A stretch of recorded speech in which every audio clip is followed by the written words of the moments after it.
Assalamu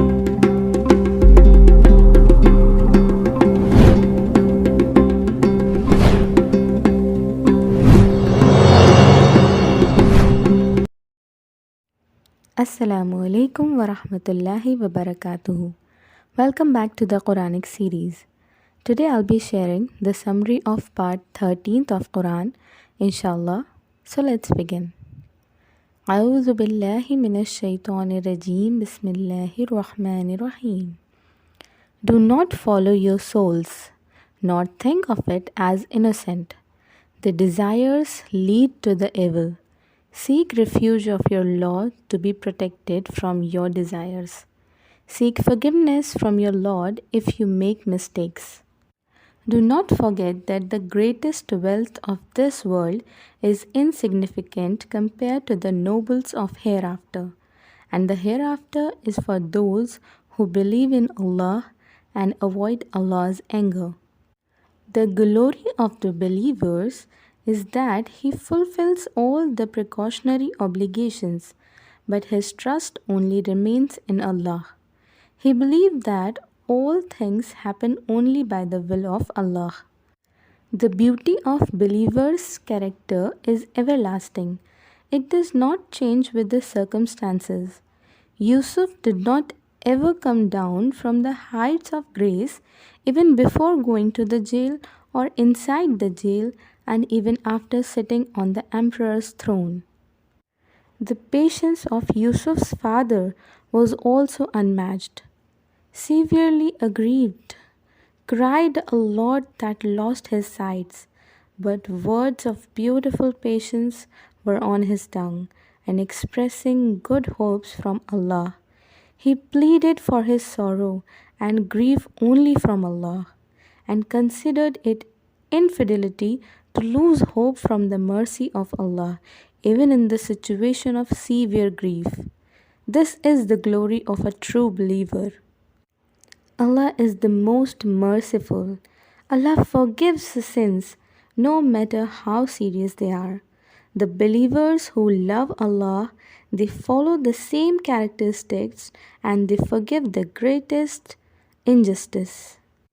Yusuf declared the betterment in his condition as the mercy of Allah and declared the enmity of his brothers as wickedness of shaitan.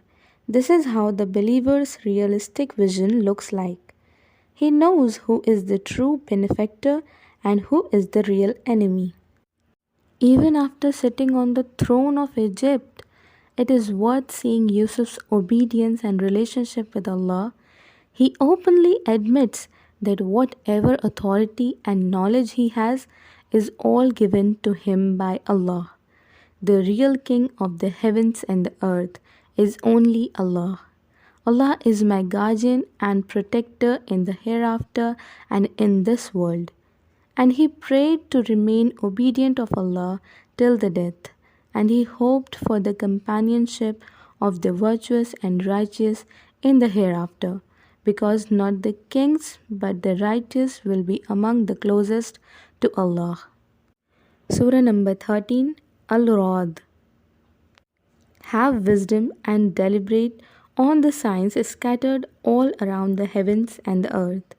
These signs will testify that one day everything has to return to their Lord. Do not be mistaken if Allah does not capture you immediately on your transgressions. Those people walking on the path of disobedience and rebellion are not being caught up spontaneously.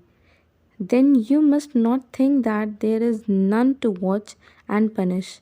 Allah is observing each and everything, whether it is being done in daylight or in the darkness of the night. If you want to avoid bad consequences, then correct yourself.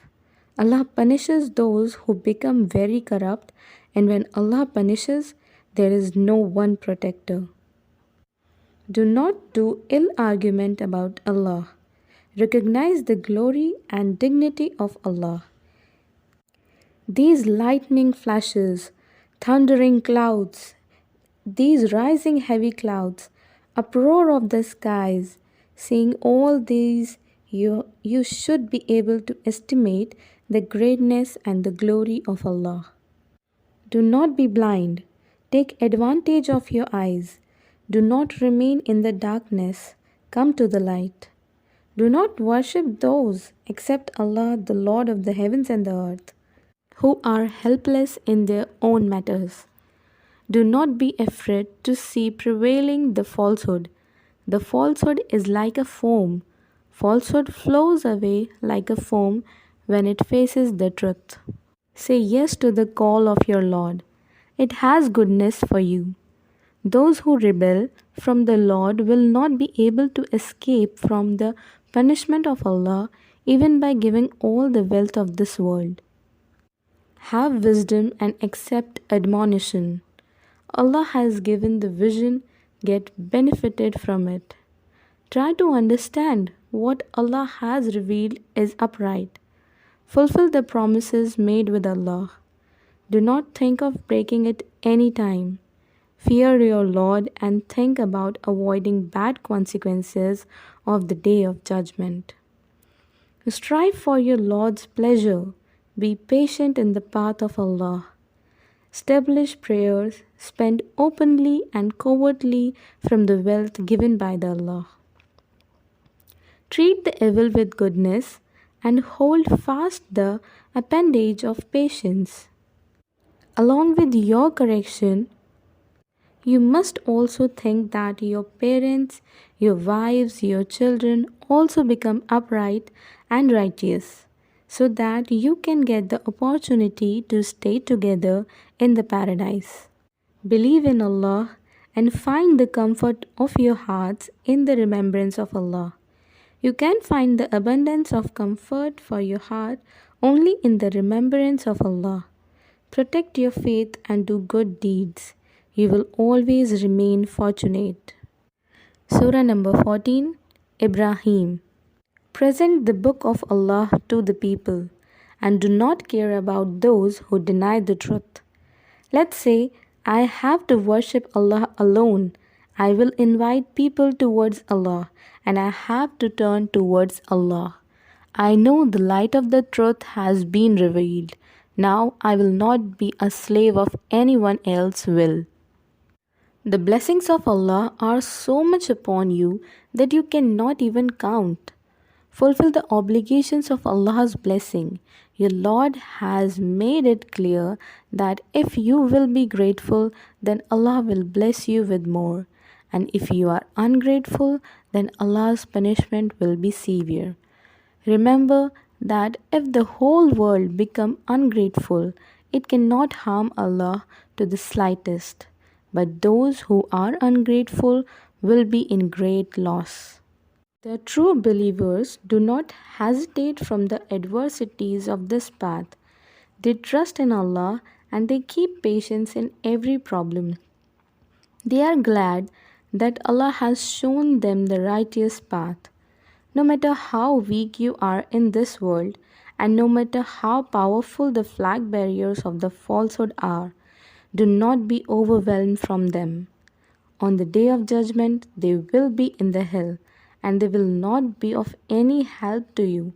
Do not follow Shaitan on the day of judgment. He will make fun of you that he befooled you and you started following him. Realize the importance of confession of faith, Kalmai Tayyibah. It's like a good tree, and its roots are deeper in the earth and branches spread to the skies. If you embrace Kalmai Tayyibah, you will have satisfaction in your lives of this world and you will be successful in hereafter. The illustrations given by Allah are extremely valuable for your life. Use it for your betterment. Ibrahim was always worried to make his prayers more and more upright and that his children may also become consistent on prayers. For that reason, Ibrahim inhabited his child in a desert near the sacred house of Allah and he used to pray to his Lord with humility. You too should make this thought the biggest concern of your life. So, this was the summary of part 13. We will continue with the next part tomorrow, inshallah. Till then, Assalamu alaikum wa rahmatullahi wa barakatuhu.